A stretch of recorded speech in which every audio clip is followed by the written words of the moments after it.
homes. And those are some of the headlines. This is Democracy Now!, democracynow.org, The War and Peace Report. I'm Amy Goodman. And the private security firm Blackwater is up for sale. Eric Prince, the former member of the Navy SEALs and heir to an automotive fortune who founded Blackwater, said in a statement given to the Associated Press late on Monday that making the decision to sell the company was difficult, but that he no longer wanted to deal with the intense criticism the business has faced. The government has confirmed that plumes of dispersed oil from BP's leaking well are spreading far beneath the surface in the Gulf of Mexico. The National Oceanic Atmospheric Administration said some of the most toxic components of the oil are not necessarily rising to the surface, but are drifting through deep water in plumes that stretch some 50 miles from the gushing well. The admission by the government agency confirms what scientists have been warning for weeks and renews concerns about the catastrophic impact of the oil on marine life.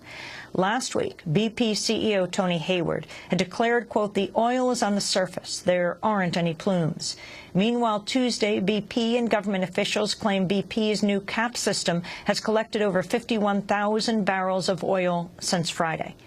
On Sunday, Tony Hayward told the BBC he's hopeful the new measures would soon contain a major portion of the oil gushing out of the ruptured well. As we speak, the containment cap is producing around 10,000 barrels of oil a day to the surface, which is being processed on the surface. So what sort of proportion is that of coming out? At the moment it's difficult to say, but we would expect it to be the majority, probably the vast majority of the oil. So you think this cap will get most of the oil? Well, that is our hope. We are optimizing the operation. We have a further containment system to implement in the course of this coming week, which will be in place by next weekend. So when those two are in place, we would very much hope to be containing the vast majority of the oil. But a member of the government panel determining the size of the spill says 10,000 barrels of oil a day could only be a fraction of the total amount of oil spewing out of the BP's blown-out well. Scientist Ira Leifer says the oil may be gushing out at a rate of more than 100,000 barrels a day, a number BP once called its worst-case scenario. For more, Ira Leifer joins us now on the phone from California. He's a researcher in the Marine Science Institute at the University of California, Santa Barbara, a member of the government's flow rate technical group. We welcome you to Democracy Now!, Professor Leifer, Dr. Leifer. Explain what we are not hearing from the government or from BP. Good morning, Amy, and it's a pleasure to be on Democracy Now! I've been a long-time fan and listener. The flow rates, we've now been provided some good data, which has been very difficult to come from before.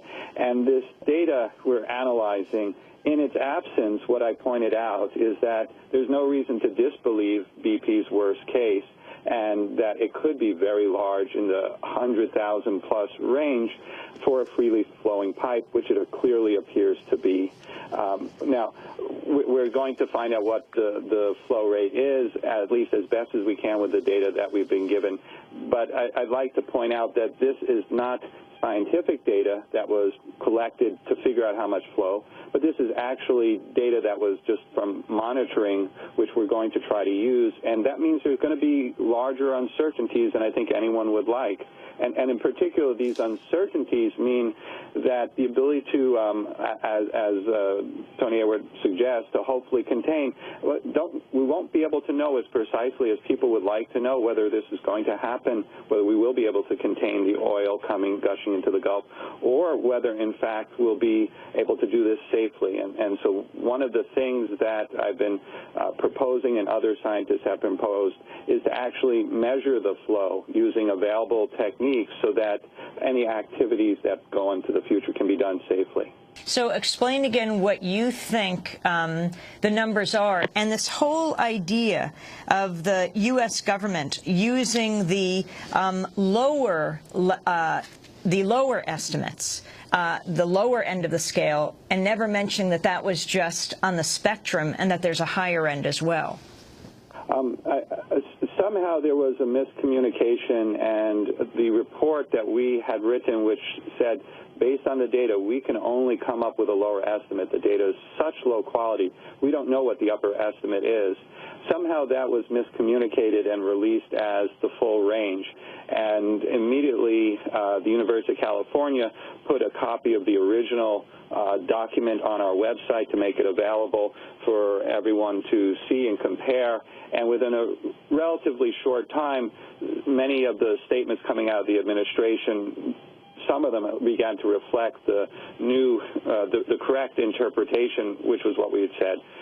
But the other thing, and this is one of the issues I'd like to try to clarify with the audience, this is not, it's not a pipe coming out of a big tank. It's a very complex geologic system underneath, and it's also being affected by activities of BP. So the flow today is not necessarily the flow tomorrow. And it's hard to speak of a precise number like this is the flow. So, for example, we have from previously 45 minutes of video from BP, and from that we were able to estimate, and should be released very soon, what our range of flows is. But that only reflects that 45 minutes. We do not know what was happening 5 minutes before. We do not know what was happening 5 minutes afterwards.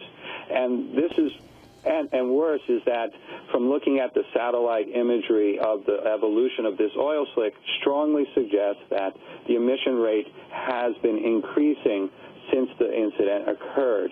And one of the things that, of course, has been happening is that various efforts to attempt to stop the spill could easily have had the effect of allowing greater oil to come in. So what I'm trying to say is it's a moving target, and we're trying to actually even keep up so that the next strategies are appropriate. So the lower bound range, 12,000 to 25,000 barrels of oil a day. The higher range, 100,000 barrels a day. That's more than 4 million gallons a day, Ira Leifer? It is in that range, and while there's no way to say for sure that the system is, in fact, dumping that much oil into the Gulf, from a geologic point of view, from a freely flowing pipe, there's no reason it could not. This reservoir is massive, and it could easily flow that kind of oil for the next 20 or 30 years if it was left to go unattended.